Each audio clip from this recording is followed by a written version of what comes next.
Bonjour Madame Blanterie, vous êtes magistrate à la Cour d'appel de Grenoble. Vous pourriez nous parler de votre parcours professionnel? Bon, alors là, je suis un petit peu en fin de parcours. Hmm. J'ai commencé comme juge des enfants à Rochefort-sur-Mer et à Tours. Ensuite, je suis venue à Valence, où j'ai été juge aux affaires familiales et juge civil. Ensuite, je suis partie à Privas, où j'ai été juge d'instance.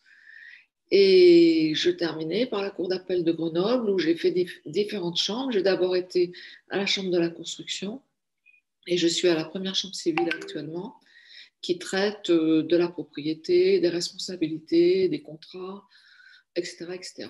Voilà. Et durant votre carrière, vous avez eu des expériences avec la médiation. Vous pourriez me parler des expériences que vous avez eues avec la médiation? Alors, j'ai eu une expérience avec la médiation assez tardive, puisque c'est uniquement quand j'étais à la première chambre civile que nous avons essayé de mettre en place une expérience de médiation à l'initiative d'une collègue de la chambre commerciale qui avait noué un partenariat avec la chambre de commerce et d'industrie qui avait une antenne médiation. Et nous avons essayé de généraliser ce processus à toutes les chambres et j'étais donc le référent médiateur pour la première chambre. Donc c'est en appel, donc tardivement, en fin de carrière, que j'étais confrontée à cette expérience.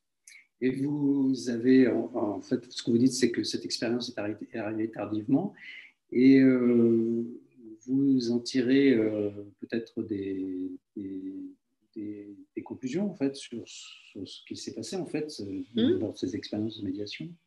Alors moi, j'étais très favorable au processus de médiation parce que je pense que c'est un processus qui est gagnant-gagnant.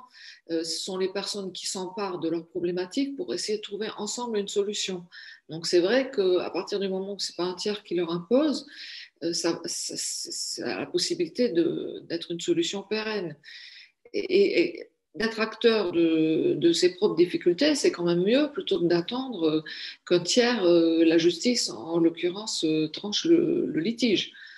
Bien qu'aimant beaucoup mon travail, je ne conseillerais pas de rentrer dans un procès. C'est quand même euh, un temps long.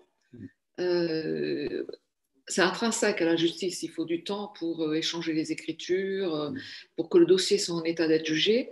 C'est un état qui est incertain, c'est le conflit, c'est le temps du conflit. Le temps du litige, le temps du conflit, c'est pas le temps de la solution. Et c'est le temps de s'en remettre à une tierce personne. Non, et au mieux, il fera plaisir à une partie, et puis au pire, les deux parties ne seront pas contentes. Donc, je pense qu'il vaut mieux éviter dans la mesure du possible. Donc, ce que vous dites, c'est que donc, un procès prend du temps et des personnes, des parties qui adhéreraient à la médiation gagneraient en fait du temps et de l'énergie en fait à, à trouver leur propre solution. Ah bah oui, c'est certain. De toute façon, la médiation, c'est assez rapide. C'est 6 mois Ça peut être plus à peu rapide. près. Ça peut être plus rapide. Oui, si ils trouvent une solution rapidement, encore plus rapidement. Bon, et puis c'est leur solution. C'est surtout, en fait, ce que vous dites, c'est que c'est leur solution, en fait, et qui Oui, peut être pérenne dans le temps. ben oui, c'est être acteur de sa problématique et pas s'en remettre à un tribunal. Et vous avez eu des expériences avec donc, des médiations, des médiateurs, en fait, de Oui. faire des médiations, et vous en avez, en fait, quel retour, quel retour? sentiment? Alors, plutôt mitigé, puisque après avoir essayé de mettre en place cette expérience et de donner les moyens au niveau de la Cour, hein, puisqu'il y avait, dans chaque chambre, il y avait un référent médiateur, j'étais référent pour la première chambre, il y avait un greffier qui était dédié à ce dispositif, il y a eu des réunions avec les avocats pour essayer parce qu'il faut les convaincre de l'utilité de la médiation et que ce processus ne va pas rentrer en concurrence avec eux, ne va pas leur enlever leur gagne-pain.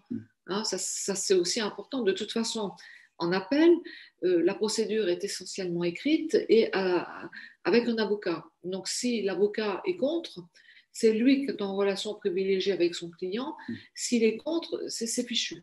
Mm.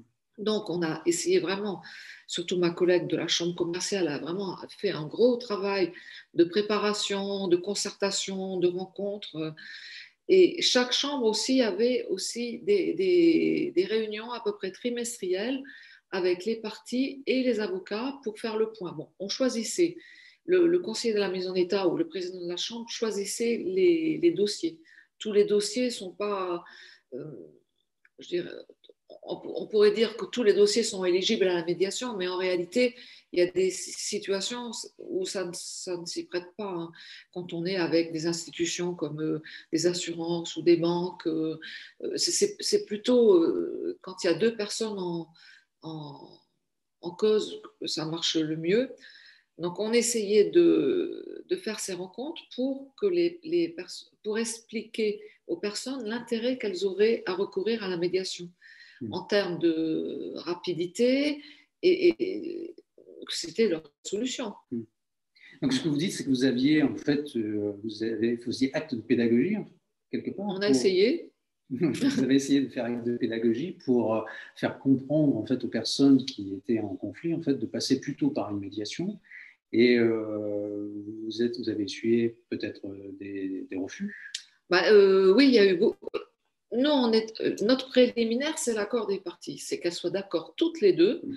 quand il y a deux parties ou plusieurs, pour entamer un processus de médiation. Donc,